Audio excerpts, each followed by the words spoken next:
Good evening friends. Competition centre YouTube channel में आपका हार्दिक स्वागत है। आज हम लोग फंडामेंटल राइट्स में आर्टिकल 22 पर चर्चा करेंगे। ये जो आर्टिकल 22 है ये protection against arrest and detention से रिलेटेड है। इसको अगर हम लोग समझें तो इसको दो कैटेगरी में बांटें। पहला प्रोटेक्शन अगेंस्ट अरेस्ट जो कि एक ऑर्डिनरी लॉ के द्वारा गाइड होगा, और दूसरा प्रोटेक्शन अगेंस्ट डिटेंशन ये स्पेसिफिक लॉ के द्वारा गाइड होता है। ये जो आर्टिकल 22 है इसमें टोटल जो सब क्लाउज हैं 1, 2 एंड 3 है, जबकि आर्टिकल 22 में ही जो प्रोटेक्शन अगेंस्ट अरेस्ट डिटेंशन है इसमें टोटल आपका 4, 5, 6 एंड 7 क्लाउज कवर होती है। पहले हम लोग जानेंगे कि आर्टिकल 22 का क्लाउज पहला क्या कहता है। इसमें कहता है कि कोई भी व्यक्ति को जब कोई अथॉरिटी अरेस्ट करती है तो उसे अरेस्टिंग का जो कॉज है, जो ग्राउंड है, ये बताना जरूरी है। जैसा कि आप जानते हैं कि पुराने जमाने के फिल्मों में अगर हीरो पुलिस होता था और विलेन को अरेस्ट करने आता था तो पूछा जाता था कि आखिर मेरा गुनाह क्या है, किस आधार पर आप अरेस्ट हमको कर रहे हैं। तो कोई भी भारतीय नागरिक को यह अधिकार दिया गया है कि उसे किस गुनाह पे, किस बेस पे उसको अरेस्ट किया जा रहा है, ये अथॉरिटी के द्वारा जो व्यक्ति अरेस्ट करने आया है उसे बताना जरूरी है। दूसरा क्लॉज बताती है आर्टिकल 22 का क्लॉज 2 कि जब व्यक्ति को गिरफ्तार किया जाता है तो गिरफ्तारी के बाद वो अपने एडवोकेट से कंसल्ट कर सकता है, अपने चॉइस के एडवोकेट से कंसल्ट कर सकता है। ये फंडामेंटल राइट उसे दिए गए हैं, इससे कोई भी अथॉरिटी वंचित उसे या जो अरेस्टिंग व्यक्ति है उससे छीन नहीं सकता है।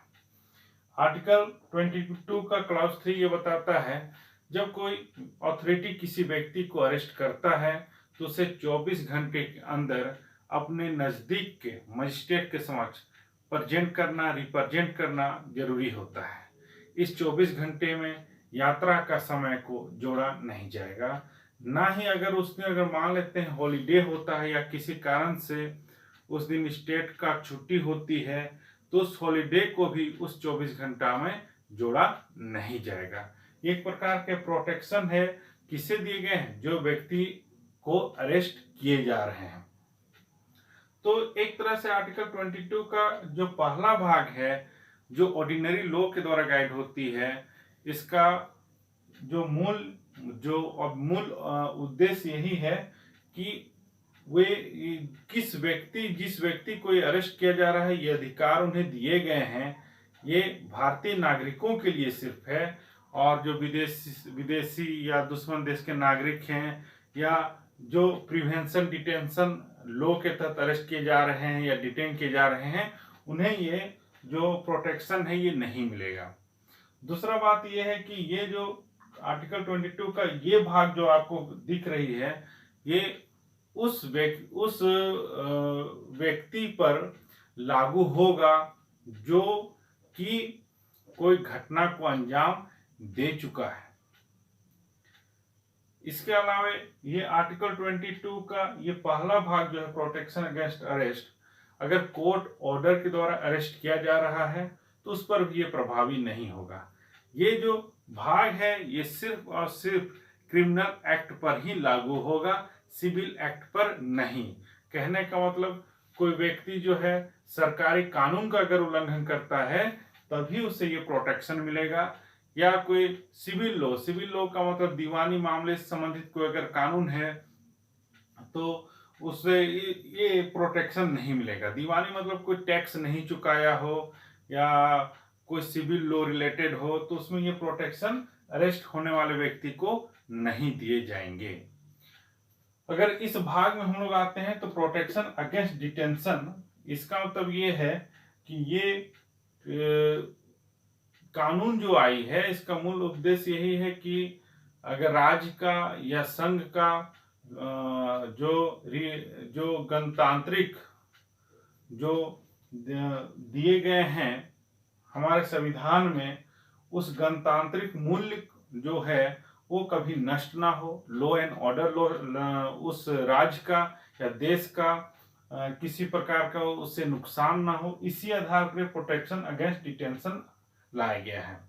इसमें जो पहला क्लाउज ये बताती है, मतलब क्लाउज 4 ही बताती है कि अगर कोई भी व्यक्ति को डिटेन किया जा रहा है तो डिटेन करने के लिए उसे सबसे पहले एडवाइजरी बोर्ड के समक्ष प्रस्तुत करना जरूरी है। ये डिटेंशन तभी हो सकते हैं जब देश का लोकतांत्रिक ढांचा का गणतांत्रिक मूल्यों को कहीं ना कहीं नुकसान होता है। तो ये इसमें आर्टिकल जो है 22 का क्लाउज 4 ये बताती है कि अगर कोई भी व्यक्ति कोई भविष्य में अपराध करने वाला हो तो उससे डिटेन किए जा सकते हैं, लेकिन उसे डिटेंशन एडवाइजरी बोर्ड के समक्ष प्रस्तुत करना जरूरी है।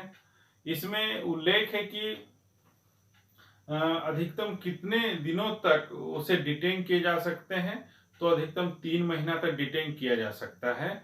एडवाइजरी बोर्ड इसमें कॉज जानेगा, सरकारी पक्ष रखे जाएंगे। जनरली एडवाइजरी बोर्ड में जो सीटिंग हाई कोर्ट के जज होंगे वही इसका लीड करेंगे। दूसरा बात यह है कि जो व्यक्ति को डिटेन किया जा रहा है, जो आपका आर्टिकल 5 में बताया जा रहा है 22 का, उससे डिटेंशन का काउज बताना जरूरी है, ग्राउंड बताना जरूरी है, उसे कम्युनिकेट करना जरूरी है कि आखिर भाई आपको डिटेन क्यों किया जा रहा है। और डिटेनी को भी ये जानने का अधिकार है, फंडामेंटल राइट, कि भाई मेरा क्या गुनाह था कि आप हमको डिटेन कर रहे हैं। ये जरूरी है और ये स्पष्ट होना चाहिए। तीसरा बात ये है इसमें 22 का क्लाउज 6 में कि जो डिटेनी होगा उसे भी ये अधिकार है, फंडामेंटल अधिकार है कि वो अपना बचाव कर सके, उसे बचाव करने का अधिकार है, फंडामेंटल राइट। अगर वो बचाव करता है, अपना बताता है कि नहीं सो मेरा ये कारण था, ठीक है, इसको न आप कानूनी प्रक्रिया के तहत हमको डिटेन नहीं कर सकते हैं, और जो एडवाइजरी बोर्ड है उसको ये संज्ञान में नहीं लेता है, या लेता भी है तो वो अपने तरफ से कोई जवाब नहीं देता है, तो उसका डिटेंशन जो है लॉफुल नहीं माना जाएगा। एग्जाम्पल के लिए अगर एक व्यक्ति को कोई डिटेन कर लिया है और वो बताया नहीं कि अपना पक्ष रखा, तो अथॉरिटी को ये बताना जरूरी है कि हाँ हम आपका जो है जवाब पक्ष उसको सुने, समझे, जाने, और आपका डिटेंशन का समय बढ़ाया जा रहा है या घटाया जा रहा है, कुछ स्पष्ट उसका जानकारी अथॉरिटी के द्वारा उसे देना जरूरी है। अगर अथॉरिटी उसे जानकारी नहीं देता है तो उसका डिटेंशन लॉफुल नहीं माना जाएगा। आगे इसमें है 7, इसमें पार्लियामेंट को ये बताना जरूरी होगा देश के सामने कि अगर वो एडवाइजरी बोर्ड के समक्ष कोई व्यक्ति को प्रस्तुत नहीं करता है और 3 महीना तक उसे डिटेन करके रखा गया है कोई व्यक्ति को, तो व्यक्ति का डिटेल, किस कारण से उसे डिटेन किया गया, उसका वर्ग, आखिर किस कैटेगरी में उसे डिटेन किया गया, वो सभी स्पष्ट जानकारी देश के समक्ष पार्लियामेंट्री बोर्ड देगी। अब इसमें एक अधिकार दिया गया है कि कौन डिटेन कर सकता है। तो डिटेन करने का अधिकार सेंट्रल गवर्नमेंट के भी पास है और स्टेट गवर्नमेंट के भी पास है। जैसा कि अनुसूची 7 में जो संघ सूची के अंतर्गत जो अधिकार हैं संघ सरकार को, जैसे विदेश सेवा, रक्षा सेवा, तो उससे संबंधित जो भी तथ्य उसको लगते हैं कि नहीं इस व्यक्ति को डिटेन करना चाहिए, तो सेंट्रल गवर्नमेंट डिटेन कर सकती है। और लॉ एंड ऑर्डर से रिलेटेड हो, स्टेट का लॉ एंड ऑर्डर से रिलेटेड हो, तो अनुसूची 7 के जो राज्य सूची के अंतर्गत रखे गए विषय हैं उसके अंतर्गत ये डिटेन राज्य कर सकता है किसी व्यक्ति को। अब हम लोग स्पष्ट रूप से जानते हैं कि एक केस था A.K. गोपालन वर्सेस स्टेट ऑफ मद्रास 1960 का। इसमें सुप्रीम कोर्ट ने एक टिप्पणी की थी आर्टिकल 22 के बारे में कि ये जो आर्टिकल 22 है एक तरह का एक भद्दा कानून है, जो कि देश का लोकतांत्रिक गणतांत्रिक जो मूल्य है, जो प्रस्तावना में जो इसके बारे में चर्चा की गई है, ठीक उसके विपरीत है, सुटेबल नहीं है।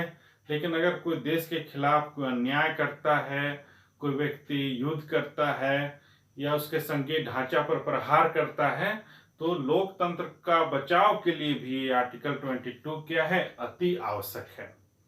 जो आर्टिकल 22 का ये सेकेंड भाग है, ये भारतीय नागरिक इससे क्या होंगे, कवर होंगे, लेकिन जो विदेशी नागरिक हैं ये कवर नहीं होंगे, अर्थात उन्हें कोई भी अन्य सुविधा नहीं मिलेगी। तो हम लोग आर्टिकल 22 के बारे में जाने कि ये सभी क्या चीज है और ये भाग क्या है। आज के लिए इतना ही रहने देते हैं। अगर आपको पसंद लगे हमारा चैनल कंपटीशन सेंटर, तो प्लीज इसको सब्सक्राइब कीजिए, शेयर कीजिए, लाइक कीजिए और ज़्यादा से ज़्यादा इसको फॉरवर्ड कीजिए, ताकि हम एंकरेज हो सके आगे का वीडियो बनाने के लिए। आज के लिए इतना ही रहने देते हैं। Thank you, good night.